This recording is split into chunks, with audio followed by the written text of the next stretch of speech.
So my name is Matthieu Leray, and I'm a postdoc with the Marine Geo Team On program. And I will today talk about how high throughput sequencing, which can yield thousands of sequences per sample, can transform our ability to study marine diversity. So coastal ecosystems such as mangrove, coral reefs, and oyster reefs contain most marine diversity. But they're also the most impacted by human activities, for example, pollution and invasive species. But we know very little about how biodiversity is changing in response to these environmental stressors. One of the reasons for that is that most species that live in these ecosystems are very small, usually much smaller than a centimeter, and belong to groups that are poorly known or very hard to identify based on morphological characters. And as a result, a lot of the studies that have looked at the response to these environmental stresses are focused on well-known group of conspicuous larger organisms. Now, a molecular approach can supplement traditional morphology for biodiversity studies because most species have distinct DNA signatures. For example, DNA barcoding has been used for a while now to delineate species and to identify unknown specimens. Now, the availability of affordable high-throughput sequencing can allow us to go from a single specimen-based identification to the characterization of multiple specimens from entire communities simultaneously. It's a process called DNA metabarcoding. DNA metabarcoding combined with standardized sampling can eventually be used, if it works well, to study biodiversity at a large scale and through time. And so we tested this approach to look at patterns of diversity in cryptic, benthic communities associated with oyster reefs in Virginia and Florida. And so oyster reefs are one of the most endangered ecosystems in North America.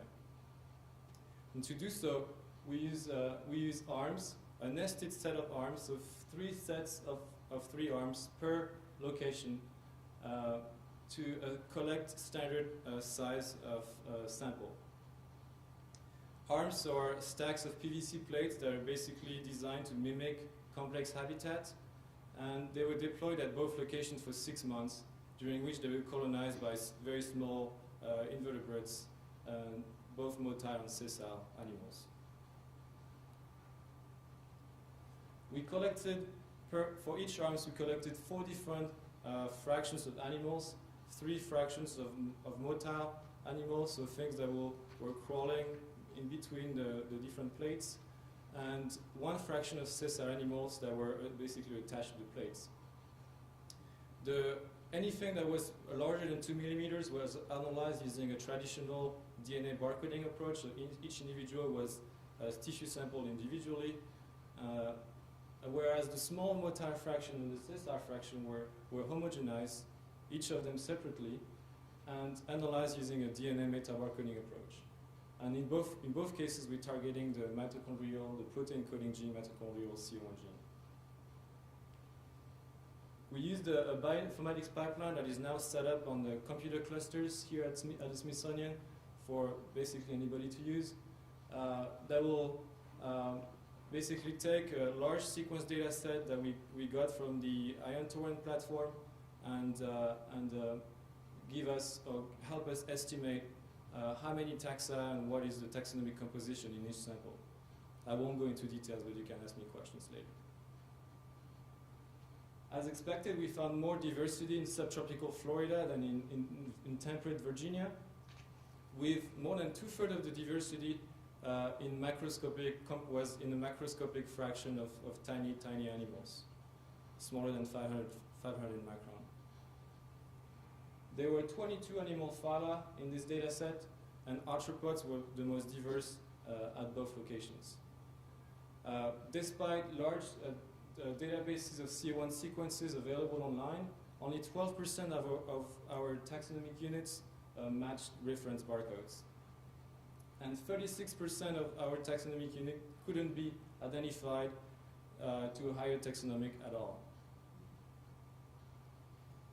The principal coordinate analysis showed that, as expected, the communities in Florida and Virginia were very different in terms of community composition.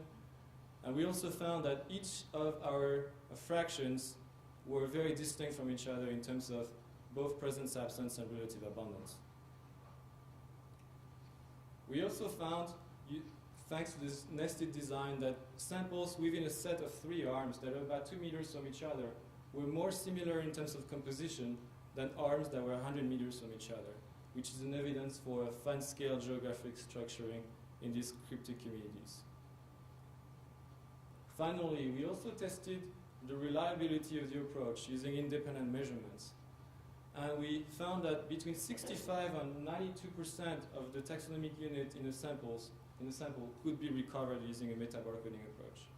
And we also found that there was a linear relationship between the number of reads per OTU and the amount of DNA per OTU. So it can also be used to estimate relative abundance. The linear relationship was stronger if we looked at it at a higher taxonomic level, which is noteworthy since most ecologists work at the level of functional groups.